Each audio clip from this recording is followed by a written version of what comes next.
Hello and welcome to my Cosmic Encounter tutorial.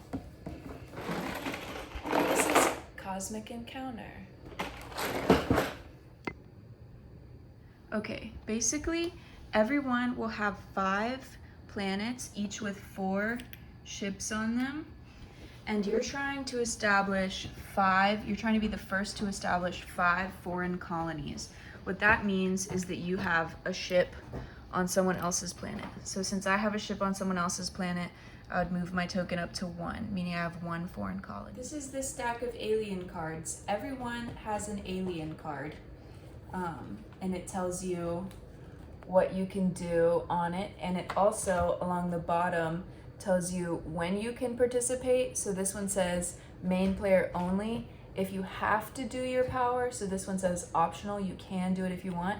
And then it takes you through the turns, and this orange one is what stage of your turn you can play your power on. Along with your alien card, you'll also start with cards in your hand. I don't remember the number right now, but I'll figure it out before tomorrow.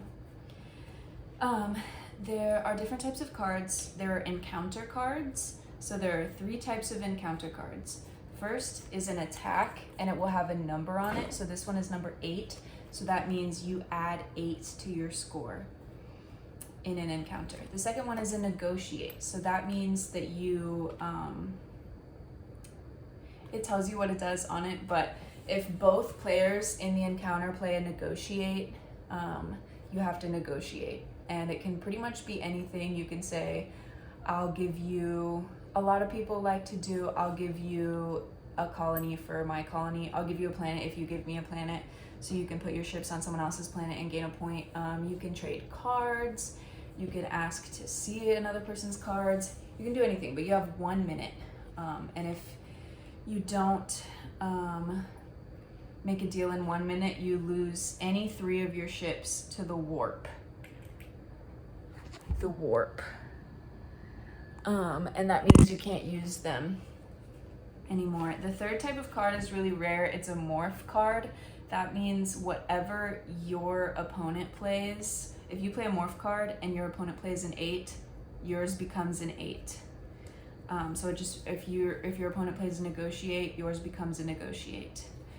Then there are artifacts, which also tell you what they do on it. This one is a quash, so it kills a deal. So after you negotiate, someone else can play this card and say, nope, no deal. And then the players suffer the penalties for a failed deal, which is losing 3 ships to the warp. Then there are reinforcement cards. So this one says +3.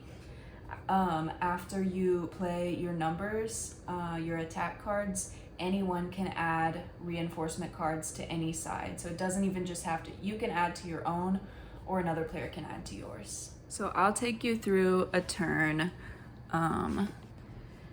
and as if my alien power was the mutant. Remember along the bottom, it tells you the phases of the turns. So first, start turn, then regroup. What that means is if I had lost ships to the warp previously, regroup means you can take 1 ship back from the warp and put it on any of your places. So I took 1. Now it's destiny. So I'll go to the destiny deck to see who I'm having an encounter with. Looks like it's green. Have an encounter with the green player in his or her home system. Okay, so I take the warp gate and I'm gonna point it at one of these. Generally, I would point it at the one with the least ships, but it doesn't matter since it's the beginning and everyone has 4 ships. Then it is launch. So I can choose up to 4 of my own ships. So I'm gonna take 1 from each so that I don't leave any of my planets with not enough, leave them vulnerable. So I've taken 4 of mine and put it there. So what this means is that when I play an encounter card, say I play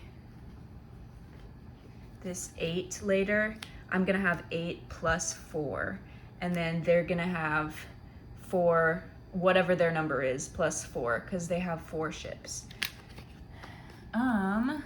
So then it is the alliance phase. Since my alien can be used during the alliance phase, since it's orange, I'm gonna do that.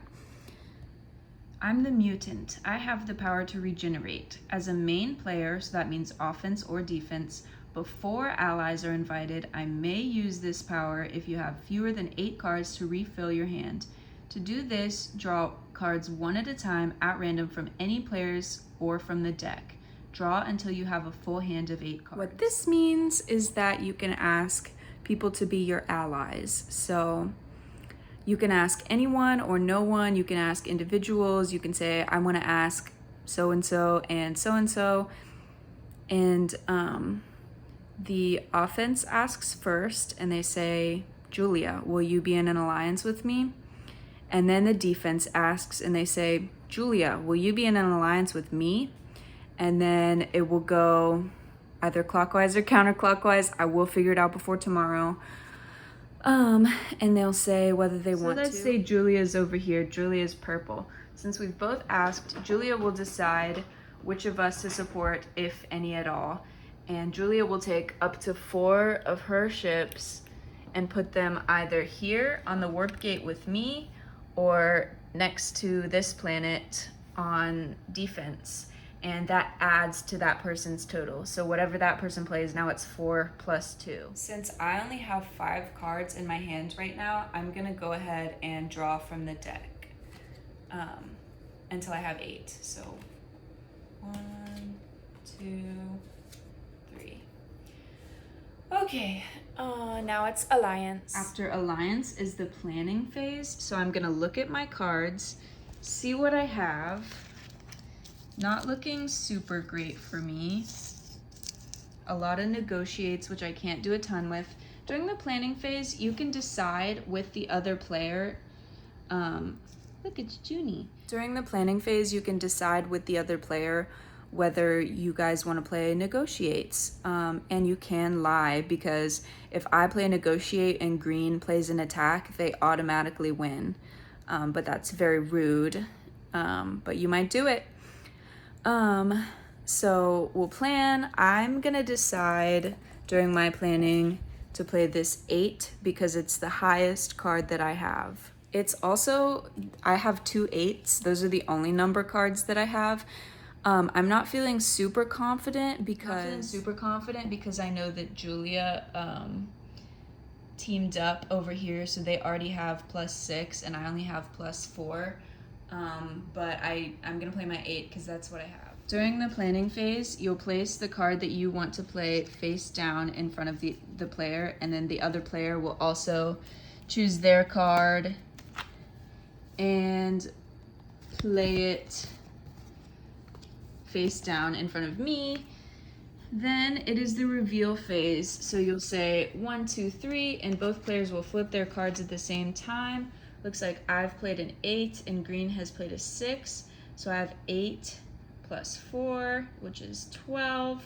And then they have 6 plus 6, which is 12. So we've come to a tie. But hold on. Now that I know we have a tie, I have this sneaky little reinforcement. So I'm going to go ahead and play my reinforcement, bringing my score up to 15 and theirs still to 12. Hooray! I have won this encounter.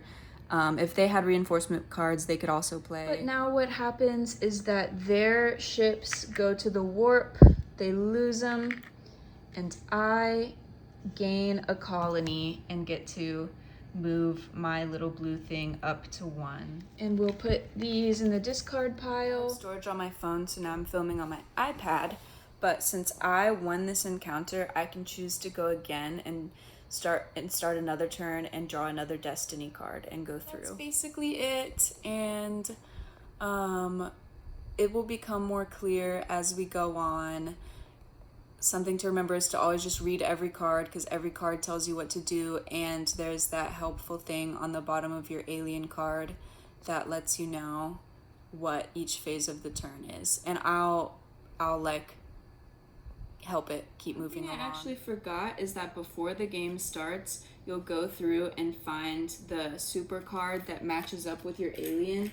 So since I'm the mutant, I find the one that says mutant. And these go into the like draw deck so that you can potentially draw them and have them in your hand.